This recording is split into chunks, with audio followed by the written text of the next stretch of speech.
go, make my body go, make our bodies higher. Capítulo 8, revisão. O espaço musical e suas conexões. Música, mídia e tecnologia. Nesse capítulo, nós trabalhamos dois tipos de palco, certo? Que no caso são as salas de concerto. Nós trabalhamos os palcos populares, nós trabalhamos um pouco sobre o que é a música erudita, o que é a música popular, qual a diferença das duas. Nós vimos os diferentes tipos de teatro também. Nós vimos a difusão musical, como a música se difundiu, como a música se espalhou pelo mundo, como se deu a divulgação da música pelo mundo, as diferentes formas em ordem cronológica, certo? Vamos lá, primeira questão. Vimos em nossas aulas que a música está presente em todos os lugares e que a mesma pode ser apreciada em diversos espaços. Marque a alternativa que indica 2 espaços onde podemos apreciar uma boa música com uma melhor qualidade de som. Daí nós temos aqui as alternativas, certo? Qual seria a alternativa correta? Alternativa C. Lembrem lá, palcos populares e salas de concerto. As salas de concerto, meus amores, elas são criadas exclusivamente para apresentações musicais, principalmente de música erudita, no caso, que venha a ser a música clássica, que venha a ser orquestras de sinfonia.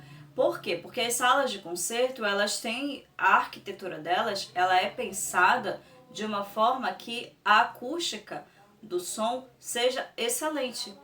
Então é um teatro onde a acústica do som é muito boa. E os palcos populares são aqueles palcos que vocês estão acostumados a ver. Por exemplo, os palcos que são montados para os eventos da escola, né? Nós temos o palco, daí você monta o aparelho de som lá, com amplificador, com microfone. Então, são os dois tipos de palcos, os dois tipos de lugares que são projetados especificamente para a gente poder ouvir música, apreciar a música com uma melhor qualidade de som, tá?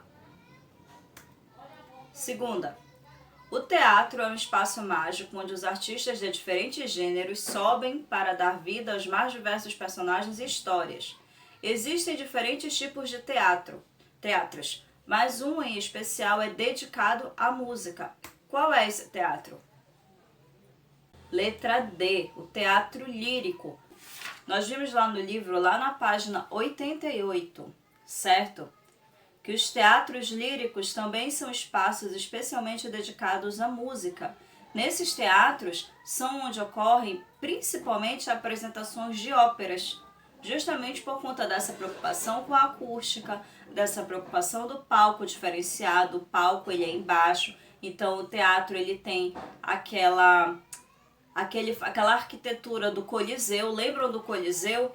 Que ele vai subindo, tem as escadinhas, aí vai subindo, certo? Então nós temos o palco embaixo e tem aquela preocupação de ir subindo os degraus, igual tem no ginásio lá, no ginásio Corolão, que é justamente para proporcionar a todos uma visibilidade, uma boa visibilidade do que está acontecendo, certo? É o que se chama de estrutura Coliseu, tá bom? Próxima questão. Terceira. A música erudita é composta a partir de estudos aprofundados e vem de uma tradição europeia. Já a música popular é composta mais intuitivamente e fora dessa tradição. Quando você pensa em música erudita, você pensa em música clássica. Só que não é só a música clássica que é considerada música erudita. A música erudita é aquela onde exige todo um estudo, toda uma técnica, e que vem dessa tradição europeia justamente pela ideia da tradição de pesquisar, de estudar para poder criar a música. Já a música popular, não, ela é composta de forma mais intuitiva, certo? A pessoa, não é que para você ser um músico popular você não vai estudar, não, você vai estudar, você precisa estudar. Só que a técnica, ela é bem menos rigorosa do que para música erudita, tá? Vários artistas representam essas duas vertentes musicais. Assinale a alternativa que apresente dois nomes que representam mundialmente a música erudita e a música popular, respectivamente. Qual é a alternativa? Alternativa C. Heitor Villa-Lobos, que representa a música erudita, e Angenor de Oliveira, também conhecido como Cartola. Tem no livro de vocês, nós vimos lá na página 87, tá? Tem um pouquinho da história de cada um dos dois, ok? Então é a letra C a resposta.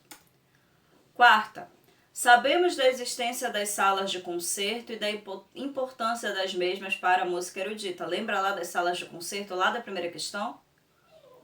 Assinale a alternativa que apresenta a descrição do que acontece nessas salas, tá? Qual é a alternativa correta?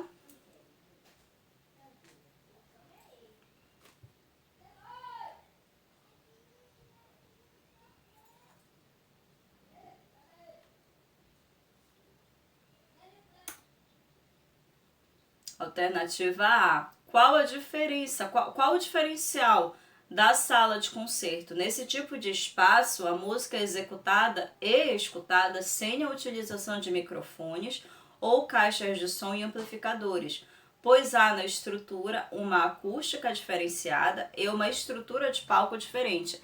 É aquilo que eu estava explicando para vocês.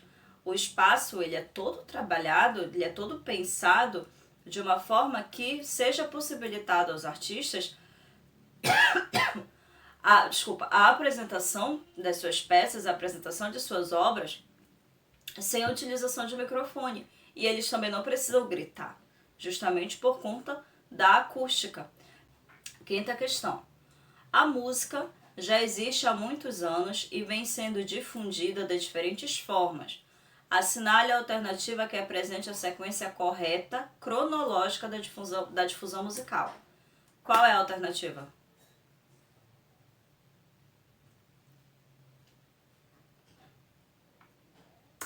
Alternativa A. A primeira forma de difusão musical foi a música impressa, no século XV. Depois nós tivemos as gravações em disco de vinil no século XIX, o fonógrafo em 1877, as tecnologias digitais, que foi quando surgiu o CD em 1980. Lá no livro de vocês, na página 90, certo? Na página 90 tem essa ordem cronológica e vem falar também de outras formas de difusão musical que eu não coloquei aqui, como o rádio, aí mais pra frente tem a internet, certo? A era da internet em 1990, que foi quando, com a era da internet, se fez possível o download das músicas em formato MP3, em formato MP4, tá? Fora a divulgação muito maior, né, do que era feito, por exemplo, na época da música impressa, lá no século XV. Tá bom, meus amores? Então, essa foi a nossa revisão do capítulo 8, certo? Eu fiz só 5 questões, abrangendo todo o conteúdo, tá? E eu fiz mais 5 referentes ao capítulo 9. Então, peguem lá o PDF do capítulo 9. Eu vou encerrar isso aqui para poder abrir o PDF do capítulo 9. Ficou alguma dúvida? Todos entenderam? É um conteúdo tranquilo, né? É um conteúdo bem tranquilo, então dá pra gente... Depois vocês deem uma reassistida na aula, assistam novamente lá a videoaula, que qualquer coisa vocês podem estar me chamando, tá bom? Pequena história da dança. Foi a nossa última aula, nossa última videoaula foi sobre a dança, que eu trouxe para vocês o balé clássico, falei sobre a dança contemporânea, a dança moderna, trouxe a sapatilha de ponta, expliquei como era feita a sapatilha de ponta, a história do balé imortalizado, que no caso é o Balé Lago dos Cisnes, que ele quando a sua primeira apresentação foi um grande fiasco, e ninguém diz isso, né? Quem conhece, não precisa nem você conhecer o Balé Lago dos Cisnes, basta você ouvir que você automaticamente já se lembra de ter escutado alguém falar, de ter lido em algum lugar sobre esse que é o balé mais famoso que existe. que considerado balé imortalizado porque muitos anos depois, por mais que haja adaptações nas suas diversas apresentações, eles sempre procuram manter a essência, procuram manter muitos dos seus movimentos da mesma forma como foram originais, certo? Desde os primeiros movimentos, eles procuram manter esses mesmos movimentos, tá bom? Então vamos lá. Primeira questão. Acredita-se que a dança como forma de comunicação tenha surgido antes mesmo da fala. De acordo com a história da dança, é correto afirmar que a figura feminina passa a ter um espaço de destaque no período do...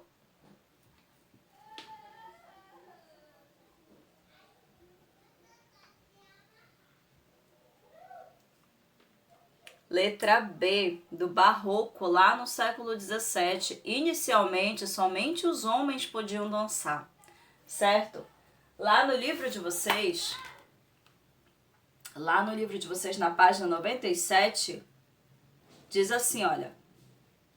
Durante o reinado de Luís XIV, que desde criança gostava de dançar, o balé se desenvolveu ainda mais. No princípio, apenas os homens eram autorizados a dançar o balé, mas a partir do século XVII as mulheres puderam participar dessa dança, certo? Nesse caso, falando especificamente do balé.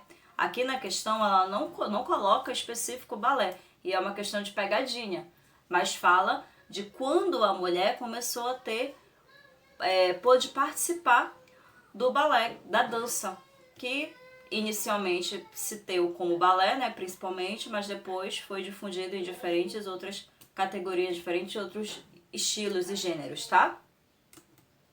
Segunda, a dança contemporânea, surgida no final da década de 50, traz como proposições técnicas e estéticas.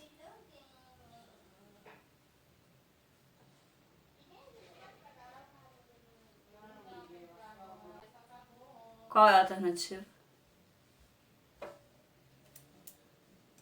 Alternativa A. Olha só. A dança contemporânea surgida no final da década de 50 traz como proposições técnicas e estéticas o quê? Um diálogo com várias práticas corporais e linguagens artísticas diversas, potencializando a improvisação criativa. Lembram?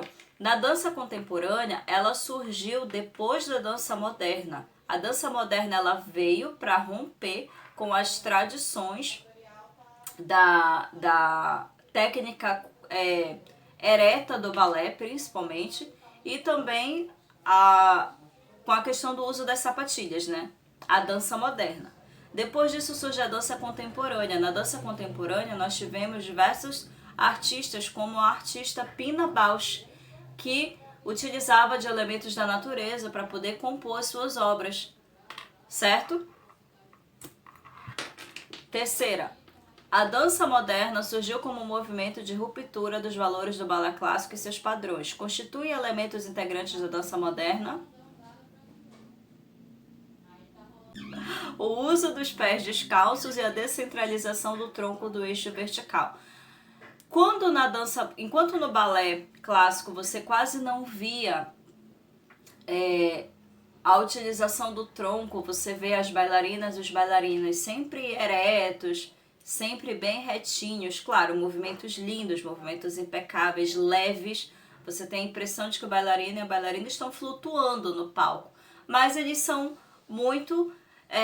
eles não trabalham muito com o corpo, eles trabalham bastante braços, né? As posições dos braços, eles trabalham as pernas, mas eles não trabalham muito o seu tronco, por exemplo.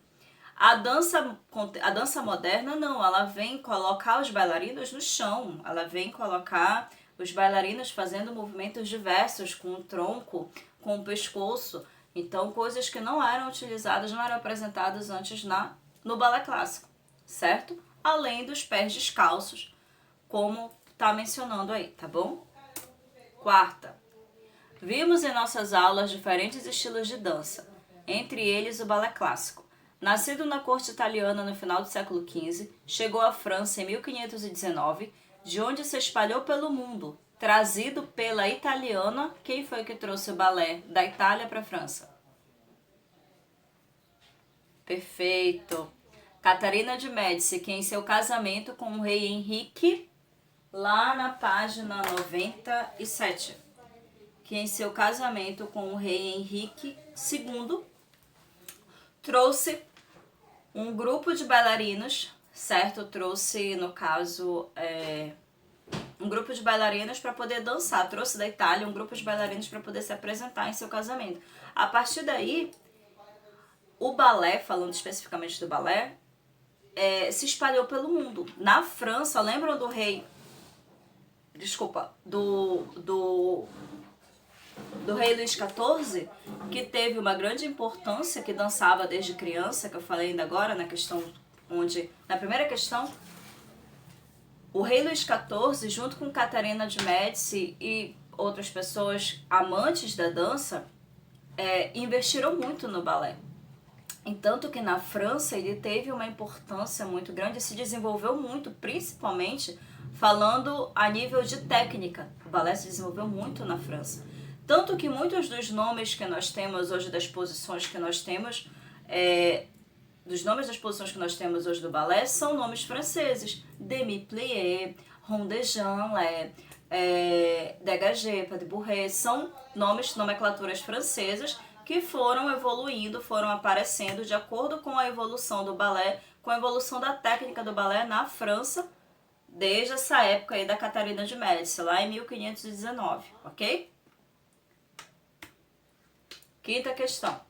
Quem foi considerada a mãe da dança moderna?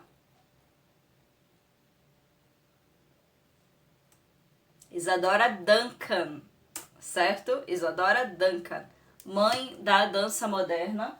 No livro de vocês nós temos uma parte falando da Isadora Duncan, lá na página 98, vocês podem dar uma lida, tá?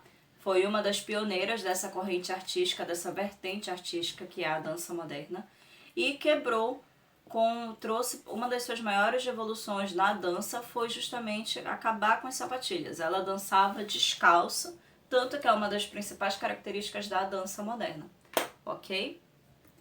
Certo?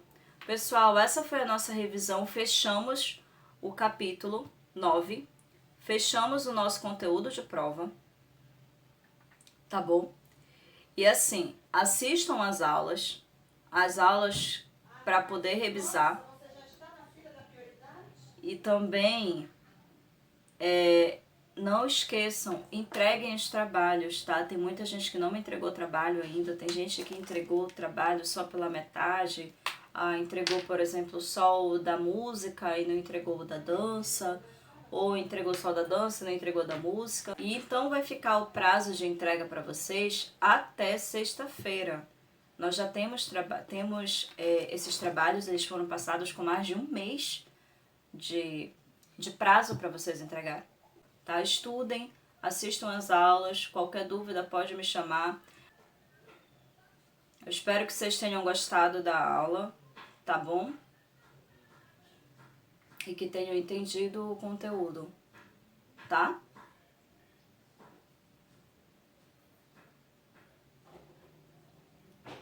Beijos, abraços. Tchau, tchau.